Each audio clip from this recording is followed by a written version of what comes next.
अस्सलामुअलैकुम व्यूअर्स, उम्मीद करती हूँ आप सब खैर वाफियत से होंगे। व्यूअर्स, आज की वीडियो स्टार्ट करने से पहले मेरे चैनल को सब्सक्राइब कर दें और अगर वीडियो पसंद आए तो इसे लाइक कीजिएगा और बेल आइकन भी प्रेस कर दें ताकि मेरी हर नई वीडियो का नोटिफिकेशन आपको टाइम टू टाइम मिलता रहे। प्लीज़ कमेंट बॉक्स में अपनी भी कोई ऐसी स्टोरी ज़रूर शेयर किया करें, वरना मुझे स्टोरीज़ ढूंढने में बहुत मुश्किल होती है, क्योंकि अगर कोई ईमेल भी करता है तो वो स्टोरीज़ इतनी अच्छी नहीं होती कि मैं उन्हें अपलोड कर सकूं। लेकिन आज की स्टोरी जिन्होंने हमारे साथ शेयर की है, ये बहुत ही इंटरेस्टिंग स्टोरी है और इससे हमें एक सबक ये भी मिलता है कि सोशल मीडिया का अगर हम नेगेटिव वे में यूज़ करेंगे या बिना सोचे समझे किसी को भी दोस्त बनाएंगे तो हमें कौन कौन से नुकसान उठाने पड़ सकते हैं। तो आज की स्टोरी हम स्टार्ट करते हैं। ये जिनकी स्टोरी है ये बताती हैं कि मैं कराची से बिलोंग करती हूँ और कहती हैं कि जब मैं फर्स्ट ईयर में थी, मैं एफएससी कर रही थी, तो हमारे कॉलेज में जो लड़के थे उनमें से एक लड़का था जिस पर सब लड़कियों की नज़र होती थी।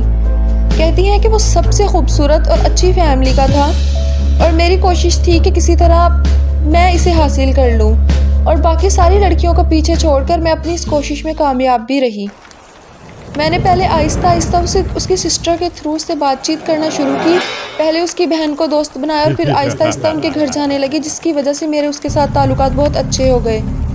उसके बाद हमने बीएस करने के लिए एक ही यूनिवर्सिटी में एडमिशन लिया और यूनिवर्सिटी के टाइम पे भी हमारे ताल्लुकात बहुत अच्छे रहे।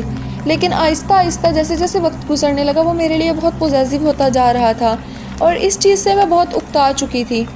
मैं इस चीज़ से अब फ्रीडम चाहती थी। यहाँ मैं जानती हूँ कि मेरी भी एक हद तक गलती है कि पहले मैंने उसे खुद अपनी तरफ अट्रैक्ट किया और अब मैं उससे फ्रीडम चाह रही थी। मैंने अपनी यूनिवर्सिटी लाइफ के साथ साथ एक पार्ट टाइम जॉब भी ज्वाइन कर रखी थी। वो ऑफिस था जहाँ पर शाम टाइम बैठकर मुझे कुछ एक्सेल शीट्स प्रिपेयर करनी होती थी। वहाँ पर एक और लड़का था जिसके साथ मेरी वक्तन फ़वक्तन कोई बातचीत जारी रही। वो मेरा आइडियल था। मुझे वो इस कदर पसंद आ चुका था कि मैंने अब इससे बातचीत करना बंद कर दी थी। मैंने इसे हर जगह से ब्लॉक कर दिया था, लेकिन वो हर मुमकिन तरीके से मुझसे कांटेक्ट करने की या मुझसे बात करने की कोशिश करता।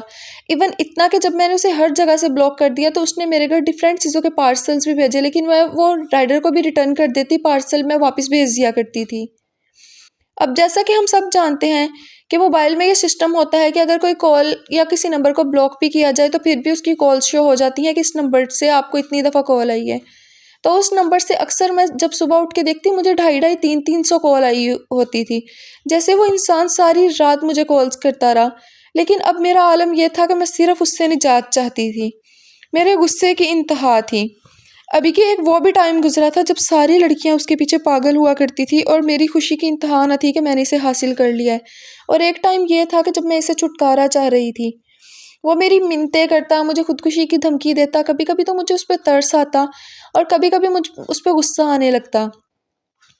वो इतनी अहमकाना हरकतें करने लगा कि एक दफ़ा तो वो मेरे ऑफिस में भी आ गया और उसने वहाँ पर आकर इतना हंगामा बर्पा किया कि खुदा की पनाह। खैर, जैसे तैसे करके वो जो ऑफिस में दूसरा लड़का था जो मेरा आइडियल था, मैंने उससे बात की और उसने हमारे घर में रिश्ता भेज दिया। मेरे घर वालों को वो रिश्ता बहुत पसंद आया और इसके पसंद आने के पीछे कुछ वजह ये भी थी कि वो लड़का इकलौता भाई था और उसके पेरेंट्स भी नहीं थे। मतलब उसकी सिर्फ एक बहन थी जो कि यूके में सेटल थी और वो काफ़ी अरसे से वापस नहीं आई थी। घर वालों को तो ये रिश्ता इस कदर अच्छा लगा कि सारे खुशी से झूम रहे थे और वो लड़का भी वहाँ पर ऑफिस में अच्छी पोस्ट पर था और उसने पहले बैंक में भी काफ़ी अरसा एज अ मैनेजर जॉब कर रखी थी, तो उसके पास काफ़ी एक्सपीरियंस भी था। मेरे घर वाले इस चीज़ पर बहुत खुश हुए कि एक बहुत अच्छा मुनासिब रिश्ता मिल गया। सारे मुझे दुआएं दे रहे थे और कह रहे थे कि बहुत नसीबों वाली हो तुम। फैमिली में अगर सास ससुर होते, उसके बहन भाई होते तो ये भी अच्छा था, लेकिन अगर फैमिली में कोई नहीं है तो शायद अल्लाह ताला ने इसमें भी तुम्हारे लिए कोई ना कोई बेहतरी ही रखी होगी। सबको लड़का बहुत पसंद आया था कि एक शरीफ सा लड़का है और इतना पढ़ा लिखा और गुड लुकिंग भी है। मैं अभी इस चीज़ को लेकर खुद को बहुत ज़्यादा लकी समझ रही थी। लेकिन मेरी ये सारी खुशियाँ जो थी वो ज़्यादा दिन तक चल ना सकी और जब हमारी शादी हुई, वो कराची से एक मेरे घर वालों से काफ़ी दूर एक एरिया में रहता था, लेकिन उसका घर एक बहुत छोटा सा लेकिन बहुत खूबसूरत बंगला था। मैं उस घर में गई, अभी हमारी शादी के कुछ शुरुआत के दिन ही चल रहे थे कि मुझे ऐसा फ़ील हुआ कि जैसे उसका बिहेवियर मुझसे बदला बदला सा रहने लगा है। वो घर पे भी आता तो वो हर टाइम अपने फ़ोन में बिज़ी रहता था। वो मुझसे ज़्यादा बात नहीं करता था। ऐसा नहीं था कि हम दोनों के दरमियान कोई लड़ाई होती, मैं उससे कोई बात करती, उससे कोई बात पूछती तो वो मुझे बहुत अच्छे तरीके से रिस्पॉन्स करता। लेकिन वो वाली बात नहीं थी जैसे वो पहले बात किया करता था। वो सिर्फ़ मेरी ही बात का जवाब देता और उससे ज़्यादा मुझसे कोई भी बात ना करता और ज़्यादा से ज़्यादा कोशिश करता कि वो मुझसे दूर रहे। रात में भी मैं अक्सर देखती थी तो वो कमरे में ना होता और मुझे दूसरे कमरे से किसी की बात करने की आवाज़ आ रही होती। आवाज़ उसकी नहीं होती, ऐसा लग रहा होता था कि जैसे स्पीकर से आवाज़ आ रही है, क्योंकि सर्दियों के दिन थे, घर में बिल्कुल सन्नाटा था तो वो आवाज़ मुझे बखूबी सुनाई देती थी। ऐसे जैसे किसी का वॉइस मैसेज किसी ने चलाया हो या कॉल पर सिर्फ़ एक साइड से फ़ोन में से कोई बात कर रहा हो और दूसरा बंदा सिर्फ़ चुप बैठकर सुन रहा हो। और ये चीज़ मेरे लिए बहुत हैरत अंगेज़ थी। मैं परेशान हो गई कि शायद इसकी शुरू-शुरू में मुझसे सिर्फ़ दिल लगी थी और अब वो सारा सिलसिला ख़त्म हो गया और अब मुझसे ये निजात चाहता है।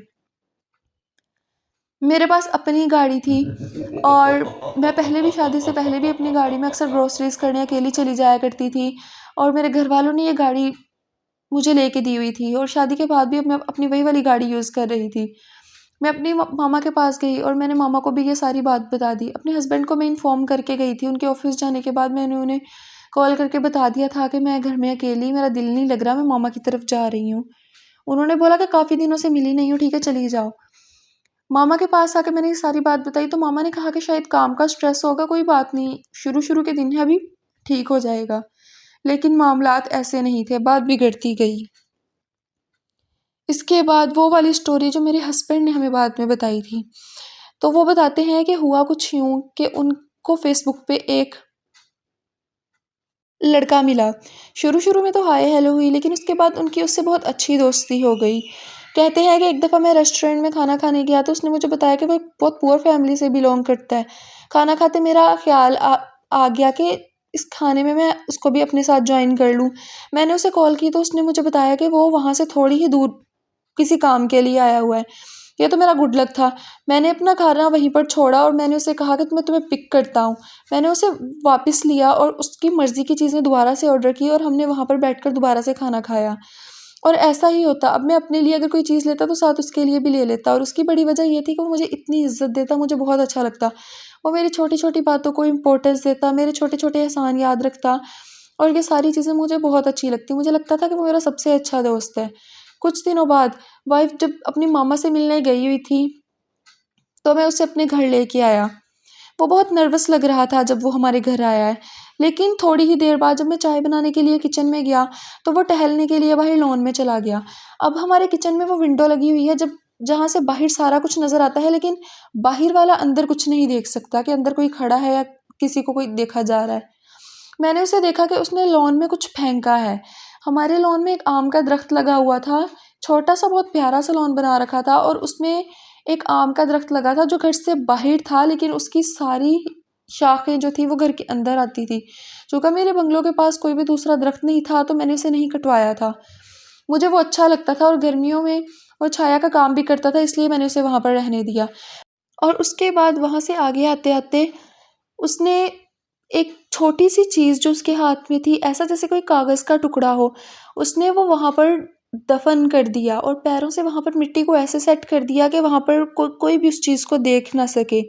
मैं एक लम्हे के लिए बिल्कुल घबरा गया जब मैंने उसे ये हरकत करते हुए देखा।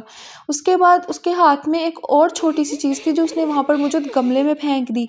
ऐसे उसके हाथ में कोई छोटी-छोटी सी पर्चियाँ थी, जो उसने वहाँ पर मुख्तलिफ़ जगहों पर फेंकी और फेंक कर उसने पैरों से मिट्टी को सेट कर दिया और एक जगह वहाँ पर स्टोन्स पड़े थे, उसने उन पत्थरों को हटाकर उनके नीचे भी एक पर्ची दी और स्टोन्स को वापस उनकी जगह पर रख दिया और वापस अंदर आ गया। उसके आने से पहले एक अजीब हरकत जो मैंने महसूस की, वो जो आम का दरख्त वहाँ पर लगा हुआ था, वो उसकी तरफ देखकर बहुत अजीब-सा मुस्कुराया, बड़ी क्रीपी सी स्माइल उसने उस आम के दरख्त को देख के पास की। जैसे वहाँ पर वो किसी चीज़ की मौजूदगी को देख पा रहा हो, लेकिन मुझे वहाँ पर कुछ नज़र नहीं आया। और अंदर आकर अब मैं कोशिश कर रहा था कि जल्दी से इसे कटाऊँ, लेकिन मैं उससे कोई भी तल्ख़ कलामी नहीं करना चाह रहा था। पहले जब वो बाहर लॉन में घूमने के लिए गया तो वो बहुत नर्वस था, लेकिन अब जब अंदर आया तो उसके चेहरे पर एक अजीब-सा इत्मीनान महसूस हो रहा था। मैं इस कदर नर्वस हो चुका था कि मुझे था कि अब ये जल्दी से चाय पिए और जाता बने। मैं उसको मज़ीद वहाँ पर देख नहीं सकता था, मेरा दिल घबरा रहा था। उसने मुझे कहा कि अगर तुम्हारे पास कोई अच्छी सी पेंट कोट है तो प्लीज़ मुझे दे दो, मेरे कज़न की शादी आ रही है, मैंने वहाँ पर पहनना है। उसने कहा कि तुमने अपनी शादी पे जो पहना था मुझे वही दे दो, अब तुम कुछ दिन पहले तो तुम्हारी शादी हुई है। यहाँ पर मैं एक चीज़ पॉइंट आउट करवा दूँ कि अपनी शादी का जोड़ा कभी किसी को ना दो, कभी किसी सूरत में भी नहीं। इवन कि अगर वो तुम्हारी फैमिली वाले ही हैं, अगर वो तुमसे तुम्हारी शादी का जोड़ा मांग रहे हैं तो अपने घर वालों को भी कभी अपनी शादी का जोड़ा ना दो। बहुत नुकसान से गुजरना पड़ सकता है। और इस चीज़ का एहसास मुझे उस दिन बिल्कुल भी नहीं था जब मैंने अपना वलीमे का सूट उसे निकाल के दे दिया। वो इतना प्यारा मेरा ड्रेस था और उसके ऊपर से वेस्ट कोट थी, मैंने उसे निकाल कर दे दिया कि ये लो तुम पहन लेना। और उसके बाद उसने मेरे कान में कुछ अजीब सी फूंक मारी। जब मैं उस ड्रेस को अलमारी से निकाल कर पैक करके उसे दे रहा था, मुझे समझ नहीं आई कि उसने क्या कहा और बाद में वो मुस्कुराने लग गया। लेकिन उसकी इस फूंक मारने के बाद मुझे ऐसा महसूस हो रहा था जैसे कि मैं अजीब तरीके से इसके काबू में आ चुका हूँ। मेरा अब खुद पर कंट्रोल नहीं था। लेकिन ऐसा था कि मैं नमाज़ पढ़ता था, ऐसा महसूस हुआ कि मेरे अंदर कोई 2 इंसान हैं। एक वो इंसान जो मुझे इससे बचाना चाह रहा हो और दूसरा वो इंसान जो खुद ब खुद उसके काबू में आ रहा हो। ये बहुत अजीब सी सिचुएशन थी। इसके बाद वो वहाँ से वापस चला गया। उसके बाद मुझे कुछ याद नहीं है कि मेरे साथ क्या हुआ या क्या नहीं। बस इतना पता है कि रात में जब मेरी वाइफ़ वापस आई, उसने मुझे काफ़ी हिलाया और मैंने अपनी वाइफ़ की जब तरफ देखा तो उसने मुझे कहा कि मैं जब से आई हूँ आपसे बातें कर रही हूँ, आपने क्या मेरी कोई बात नहीं सुनी? मैंने उसे कहा नहीं, मैंने तुम्हारी कोई बात नहीं सुनी। कहती कि आप तब से क्या सोची जा रहे हैं? आपको कितना मैंने हिलाया तब जाके आपने मेरी बात सुनी है। आपको आवाज़ें दे रही हूँ, आप मेरी आवाज़ का भी रिस्पॉन्ड नहीं कर रहे। ख़ैर उस दिन रात की बात है कि ये सारे वाक़यात जो हैं अब मेरी वाइफ़ की तरफ से हैं। ये बातें अब मुझे वाइफ़ ने बताई हैं कि उस दिन रात में जब उसने कमरे में देखा तो मैं उसे कमरे में नहीं मिला। वो कहती है कि जब वो बाहर लॉन में गई तो मैं वहाँ पर बैठा खुदाई कर रहा था। शायद मैं वहाँ से किसी चीज़ को ढूँढ रहा था, मिट्टी को खोद-खोद के। और वहाँ पर आम के दरख्त पे रात के वक़्त कौवे इतनी बुरी तरह से चीखें मार रहे थे, मानो कि इतना वो खौफ़ का मंज़र था कि वाइफ़ बताती है कि मेरी रूह ऐसे जैसे अभी परवाज़ कर जाएगी। मेरा जिस्म बिल्कुल सुन्न हो गया था। मैं आयतल कुर्सी पढ़ती जैसे-तैसे आपको वहाँ से अंदर लाई और अगले दिन ही आपको लेके मामा की तरफ चली गई। मैंने ये सारी बातें मामा को बताई। मामा ने कहा कि शायद किसी की नज़र लग गई हो या कोई तुम लोगों से जलता हो।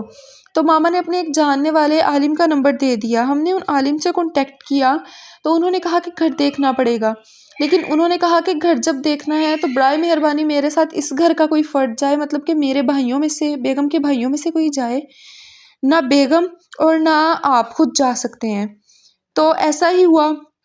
वो आलिम मेरे बेगम के भाई को जो सबसे छोटा है, उसे लेकर वहाँ पर चले गए।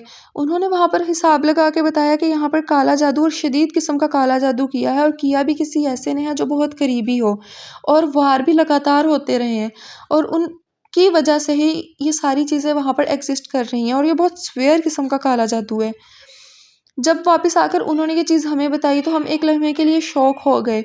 उन्होंने कहा कि ये जो भी है ना, ये तुम लोगों को बहुत करीब से अपने काबू में ले रहा है, कोई बहुत करीबी। और मेरा ध्यान फ़ौरन फिर उसकी तरफ गया। फिर मैंने अपनी वाइफ़ को ये सारी बातें बताई कि हाँ, ऐसे मेरा एक दोस्त बना था और उसके बाद से ही सारा कुछ होना शुरू हुआ। वो मुझे वॉइस मैसेज भी भेजता था, जिसके वॉइस मैसेज पता नहीं वो नॉर्मल रूटीन बता रहा होता था, लेकिन मेरा दिल कर रहा होता था कि मैं उसको बार-बार सुनूँ, मुझे इतने अच्छे लग रहे होते थे। जब मेरी वाइफ़ ने वो बात सुनी तो वो एक लम्हे के लिए शॉक रह गई, वो आवाज़ पहचान गई और मैं उसका चेहरा देख के समझ गया कि शायद ये इस इंसान को जानती है। उसके बाद मैंने वाइफ़ से पूछा तो वाइफ़ ने मुझे सब सच बता दिया और मुझसे रो-रो के माफ़ी माँगी। कहती कि मैंने सोचा कि मेरा पास्ट है, पास्ट में रह जाएगा। लेकिन अफ़सोस कि मेरी उस गलती ने हमको कहाँ तक बर्बाद किया। ख़ैर उसके बाद उन्होंने कहा कि आलिम साहब ने कहा कि मैं हर जुमेरात को तुम लोगों के घर आऊँगा और 3 जुमेरात तक मैं वो अमल करूँगा जिसके बाद ये सारी चीज़ें तुम लोगों के घर से वापस चली जाएँगी। जब कारी साहब हमारे साथ अब हमारे घर में आए, कारी साहब ने वहाँ पर कुछ अमल किया और हमें कुछ पॉइंट्स बताए जहाँ पर तावीज़ थे। हमने देखा हकीकत में वहाँ पर कुछ चीज़ें रखी हुई थीं। वहाँ पर एक जगह पर तो नींबू और मिर्चें भी थीं जो अब बिल्कुल गल सड़ चुकी थी। कारी साहब ने वो चीज़ें ली और कहा कि इन चीज़ों को किसी वीराने में जाकर दफ़न कराओ। मैंने शहर से दूर एक जगह वीराना ढूँढा जो एक बहुत जंगल सा था। वहाँ पर जाकर मैंने इन तमाम चीज़ों को दफ़न करना चाहा। कारी साहब ने मुझे ये भी कहा था कि पीछे मुड़ के हरगिज़ ना देखना। वो चीज़ें तुम्हें इस कदर परेशान करेंगी कि तुम्हें लगेगा कि शायद मेरे अपने ही घर वाले यहाँ पर आ गए हैं। वो रूप बदल-बदल कर आएँगी। तुम्हें वो जगह भारी लगेगी, लेकिन इस चीज़ को उस जंगल में दफन करना और पीछे मुड़कर ना देखना, वो तुम्हें कोई नुकसान नहीं पहुंचाएंगी, परेशान ना होना। मैंने ऐसा ही किया। मैंने दूर रोड पर अपनी गाड़ी खड़ी की और खुद जंगल में जाकर जब वो चीज़ें दफन कर रहा था तो ऐसे जैसे कोई मेरी गाड़ी को नॉक कर रहा हो। और गाड़ी के हॉर्न बजते हैं जब कोई भी चीज़ गाड़ी के पास से गुजरती है या टच करती है, और हॉर्न्स बार बार बज रहे थे। मुझे समझ आ गई कि ये चीज़ें मुझे डिस्ट्रैक्ट कर रही हैं, लेकिन मैंने अल्लाह का नाम लिया और वो चीज़ें ऐसे जैसे मेरे पीछे आ रही हों और वो मेरे पीछे बैठी हों। जब तक मैं वहाँ से अपनी गाड़ी तक पहुँचा वो चीज़ें मुसलसल मेरा पीछा कर रही थी और उनकी मौजूदगी मुझे वाज़िया महसूस हो रही थी। लेकिन खैर अल्हम्दुलिल्लाह मैं वहाँ से अपनी गाड़ी में सेफ़ली बैठा और वापस शहर की तरफ निकल गया। मुझे ऐसा महसूस हुआ जैसे उन चीज़ों ने बहुत दूर तक मेरा पीछा किया हो। लेकिन उसके बाद चीज़ें बहुत हद तक थम चुकी थी। अब वैसा दोबारा कोई भी मामला नहीं हो रहा था। मेरी वाइफ भी मुझे बताती थी कि अब उसे भी कोई भी चीज़ वैसी महसूस नहीं हो रही और मेरा बिहेवियर भी पहले की तरह नॉर्मल होता जा रहा है। और अल्हम्दुलिल्लाह जब कारी साहब ने 2 जुमेरातों को आकर दोबारा वो सारे अमलियात किए, अल्लाह ताला का कलाम पढ़ा, तो चीज़ें बिल्कुल पहले की तरह नॉर्मल हो गई। हर चीज़ गायब हो चुकी थी और हमारी ज़िंदगियों में दोबारा सुकून और इत्मीनान आ चुका था। इसमें आप सबके लिए एक पैगाम है, और पैगाम ये है कि सोशल मीडिया पे बगैर किसी को भी सोचे समझे हरगिज़ भी दोस्त नहीं बनाना चाहिए। अब मेरी वाइफ की गलती थी कि उसे ये सारी बातें मुझे बतानी चाहिए थी, मैं भी उस पर ट्रस्ट करता, लेकिन शायद उसने मुझे ये सारी बातें डरते हुए नहीं बताई, जिसकी वजह से हमने वो कुछ भुगता जो हमें नहीं भुगतना था। इसमें बहुत सारे वाक़यात ऐसे हैं जो मैंने शेयर नहीं किए क्योंकि स्टोरी बहुत लंबी हो गई थी। लेकिन मेरी वाइफ ने बताया कि उसने और भी बहुत कुछ फेस किया, लेकिन अल्हम्दुलिल्लाह अब सब कुछ बिल्कुल ठीक जा रहा है।